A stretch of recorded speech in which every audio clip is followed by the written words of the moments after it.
Chers frères et sœurs en Jésus, les lectures d'aujourd'hui nous invitent à méditer sur les commandements de Dieu.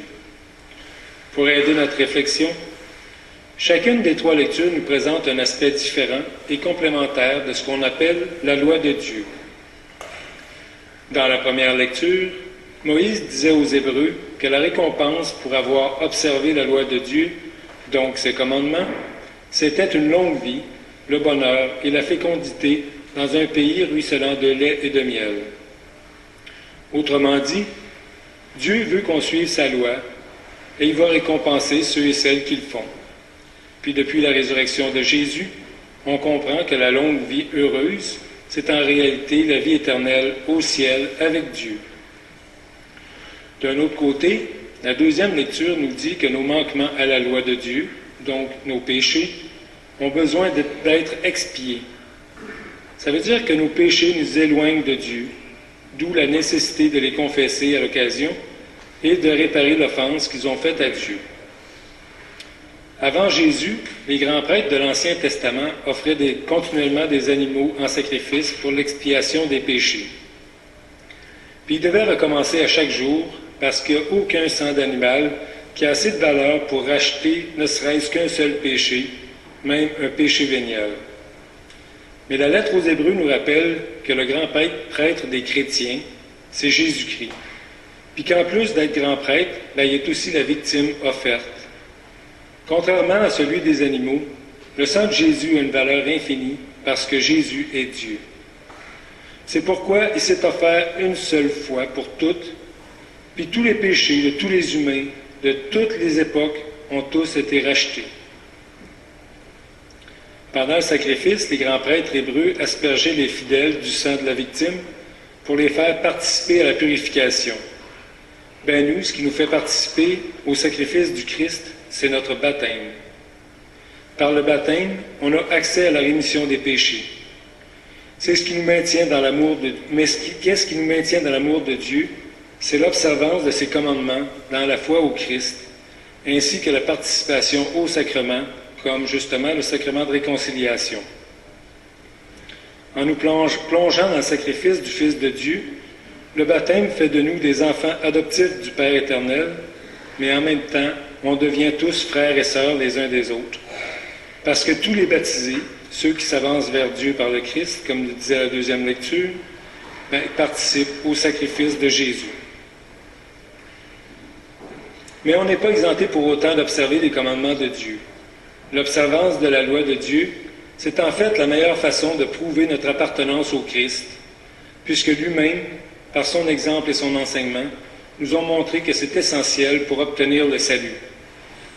Puis pour ceux qui pensent que c'est trop dur de suivre la loi de Dieu, Saint Marc, dans l'Évangile d'aujourd'hui, nous dit que Jésus l'a résumé en 2 commandements d'amour faciles à suivre.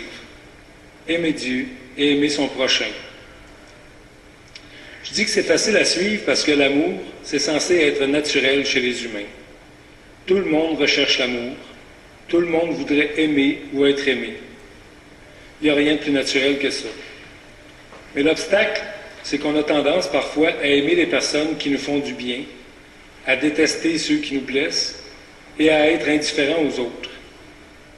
Alors, est-ce que c'est suffisant pour Dieu qu'on aime juste ceux qui nous font du bien? Pour répondre à cette question-là, on peut regarder l'exemple que Jésus nous donne aujourd'hui dans son interaction avec le scribe. C'est pas évident dans le récit de Saint Marc, mais Matthieu et Luc nous racontent la même histoire, puis eux, ils précisent que le scribe voulait en fait mettre Jésus à l'épreuve. La question qu'il a posée, c'était pour piéger Jésus. Jésus va passer par-dessus le piège, puis il va se concentrer sur ce qui est bon dans l'attitude de son interlocuteur. Il va regarder la justesse de sa réponse, puis il va même lui dire qu'il est proche du royaume de Dieu, parce que le scribe a compris la chose la plus importante. Il n'y a rien de plus important que l'amour. La règle de Jésus, c'est en fait « Aimez vos ennemis et priez pour ceux qui vous persécutent ». Puis c'est justement ça qu'il fait en aimant le scribe qui tentait de le piéger. Pour suivre Jésus, demandons-nous, c'est quoi l'amour, premièrement? L'amour, c'est de s'investir pour quelqu'un. Il n'y a pas de véritable amour sans don de sa personne, nous dit Jésus. Pas d'amour réel sans une base de respect inconditionnel. Il n'y a pas d'amour sans gratuité du cœur.